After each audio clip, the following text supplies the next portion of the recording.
योगानंद जी ने पूछा, गुरुदेव, क्या सच में ऐसा संभव है? क्या विचारों में इतनी शक्ति होती है कि ये मेरी जन्मजात कमियां ठीक कर सकती है? हमारे सोचे गए विचारों का असर हम पर कितनी तीव्रता से होता है। जब परमहंस योगानंद जी को इसका जवाब मिला तो वो हैरान रह गए।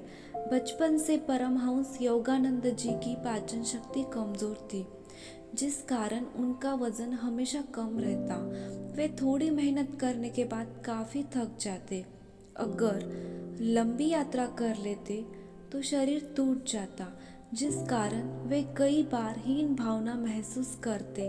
कॉलेज के दिनों में उनके कमरों में किताबों से ज़्यादा टॉनिक और ताकत बढ़ाने वाली दवाइयों की लाइन लगी रहती। योगानंद जी ने अपचन मिटाने के लिए और ताकत बढ़ाने के लिए कई इलाज किए, लेकिन कोई लाभ नहीं हुआ।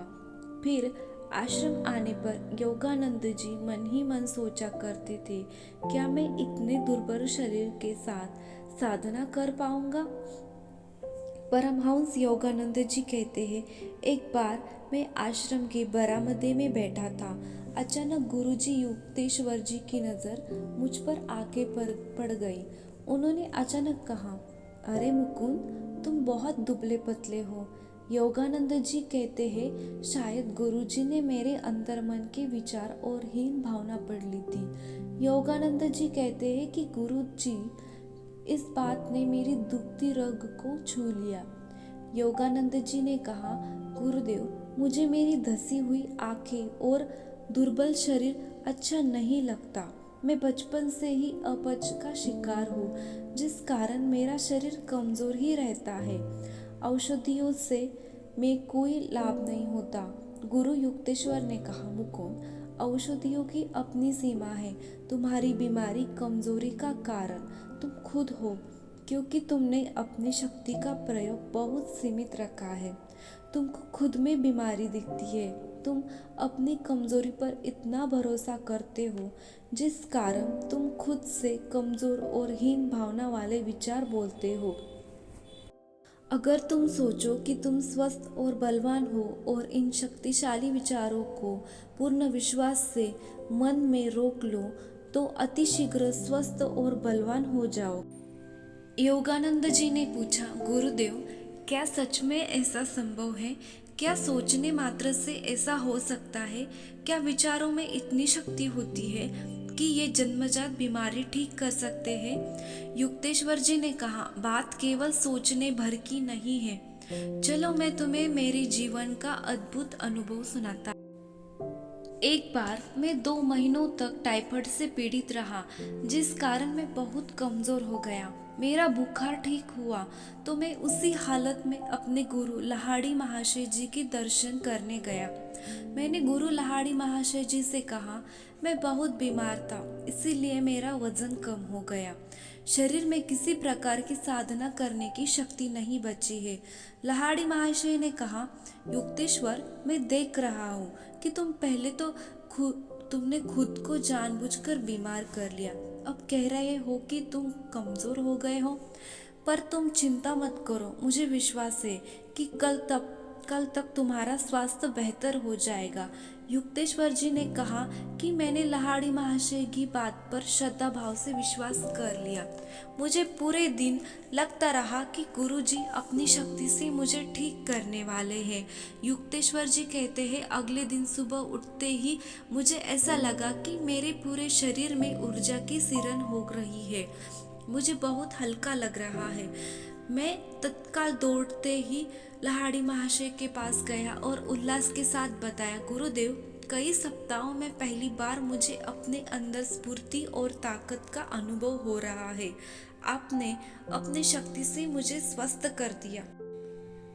इस बार लहाड़ी महाशय ने मेरे साथ मजाक किया और कहा, बिल्कुल सही, पर किसे पता कि कल तुम फिर बीमार हो जाओगे, शायद तुम फिर से दुर्बल हो जाओगे। युक्तेश्वर जी कहते हैं, जब मैंने गुरुजी की बात सुनी कि शरीर की दुर्बलता वापस आ सकती है, तो मैं भय से कांप उठा। मेरे मन में बार बार चलता रहा कि मैं फिर से बीमार न हो जाऊं।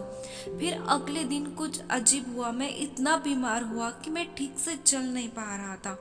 मैं बड़ी मुश्किल से लाहाड़ी महाशय जी के पास पहुंचा और कहा, गुरुदेव, मैं फिर बीमार हो गया हूँ। लाहाड़ी महाशय ने कहा, तो तुमने खुद को फिर से बीमार बना लिया? युक्तेश्वर जी ने कहा, गुरुदेव, भला मैं खुद को कैसे बीमार बना सकता हूँ? ये तो आपके वचन हैं जो सत्य साबित हो रहे हैं। लाहाड़ी महाशय ने कहा, युक्तेश्वर, तुम फिर भूल कर रहे हो। ये तुम्हारी ही शक्ति है। पिछले 2 दिन के अनुभव से तुम समझ सकते हो, ये तुम्हारे विचार और विश्वास से जिन्होंने तुम्हें बारी बारी से स्वस्थ और दुर्बल महसूस कराया। युक्तेश्वर जी ने कहा, गुरुदेव, यदि मैं सोचूं कि मैं स्वस्थ हूँ और मेरा वजन सामान्य हो गया है, तो क्या ऐसा हो जाएगा? लाहाड़ी महाशय गंभीरता से बोले, the body is literally manufactured and sustained by the mind. शरीर केवल मन का ही विस्तार है। शरीर मन से निर्मित है और मन के ही अधीन है। इस समय तुम जैसे विचारों पर विश्वास कर रहे हो, वैसे ही तुम्हारे शरीर की ही नहीं बल्कि बुद्धि की भी स्थिति है, क्योंकि सच्चित मानव मन परमात्मा की अनंत शक्ति की एक चिंगारी के सामना है। शक्तिशाली विचारों पर विश्वास करके शरीर ही नहीं बल्कि इच्छा शक्ति और प्राण शक्ति भी बढ़ाई जा सकती है। लाहाड़ी महाशय ने कहा, मैं तुम्हें अभी दिखा सकता हूँ कि तुम जिन विचारों पर संपूर्ण तीव्रता से विश्वास करते हो, वही तुम्हारे सामने। लाहाड़ी महाशय मौन हो गए। युक्तेश्वर जी कहते हैं, गुरुजी की बात सुनते ही मैंने अपने अंदर एक अजीब सी स्फूर्णा महसूस की। मैं बीमार था, मेरी हालत कमज़ोर थी, लेकिन मैंने उसी क्षण न केवल अपनी शक्ति में वजन में भी वृद्धि महसूस की। युक्तेश्वर जी कहते हैं, उस शाम मैं धीरे धीरे चलकर घर आ गया और गहरी नींद सो गया। बीमारी की और चिंता और तनाव पूरी तरह से गायब हो चुके थे। फिर अगले दिन में जब मेरी माँ ने मुझे देखा तो घबराकर मुझसे पूछा, बेटा, तुम्हारे शरीर में सूजन क्यों है? जलाशोथ की बीमारी हो गई है? जलाशोथ की बीमारी से शरीर फूल जाता है। युक्तेश्वर जी कहते हैं, मुझे कोई बीमारी नहीं हुई थी, बल्कि माँ को अपनी आंखों पर विश्वास नहीं हो रहा था कि उनके बेटे का शरीर रातों रात बिल्कुल वैसा हो गया जैसे बीमारी के पहले था। युक्तेश्वर जी ने कहा, कुछ ही दिनों में मेरा वजन 22 किलो बढ़ गया। मिलने वालों को यकीन नहीं हो रहा था कि कुछ ऐसा भी संभव हो सकता है। युक्तेश्वर जी ने अपनी कहानी सुनाकर मौन हो गए।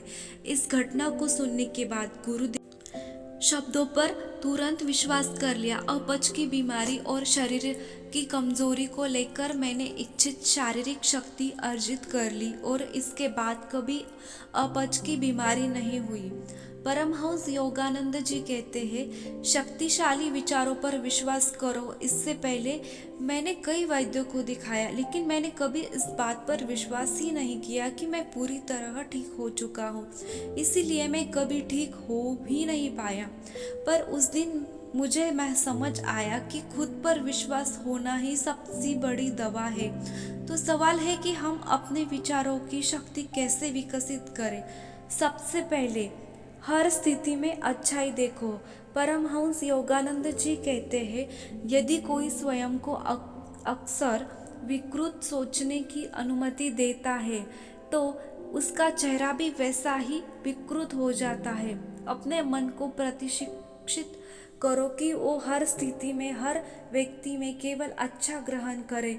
जैसे हर भोजन से केवल न्यूट्रिएंट्स को ग्रहण करता है, बाकी अवशेष छोड़ देता है, वैसे ही अच्छाई और शुभ को ग्रहण करो और विकृति को छोड़ दो। Mind is the real builder of power. शक्ति को प्रयोग में लाने वाला मन है। परमहंस योगानंद जी कहते हैं कि हथौड़ी की चाटे में उतनी ही ताकत होती है जितनी चलाने वाले इंसान में होती है। वैसे ही शक्ति सबके पास उपलब्ध है, लेकिन आपके दृढ़ संकल्प में, आपके शब्दों में, आपके शरीर में उतनी ही शक्ति होती है जितनी आपके मन में होती है। मन में ताकत कैसे आती है? विवेक यानी डिस्क्रिमिनेशन से। आपका मन जितनी निगेटिविटी हटाकर सकारात्मक विचारों को ग्रहण करता है उतना ही मजबूत और साहसी होता है। दूसरा, सचेत हो जाओ। विचार शक्ति का इस्तेमाल करने के लिए हमें विचारों को प्रकट होते ही उनके प्रति सचेत होने की ज़रूरत है, ताकि हम अच्छे विचारों को बढ़ावा दे सके और दुष्ट व कमज़ोर करने वाले विचारों को त्याग सके। ये आप तभी कर सकते हो जब आपकी चेतना का स्तर ऊपर उठेगा। इसके लिए ध्यान का अभ्यास करो, ताकि बिना जजमेंट और रिएक्शन के हर अच्छे बुरे विचारों को देख सको। हम ध्यान में नॉन जजमेंट का अभ्यास करते हैं, जिस कारण चेतना का स्तर बढ़ता है, अलर्टनेस बढ़ती है और अलर्टनेस में ही हम शक्तिशाली विचारों का चुनाव कर सकते हैं। इसीलिए विचारों की शक्ति का प्रयोग करने के लिए ध्यान अति आवश्यक है।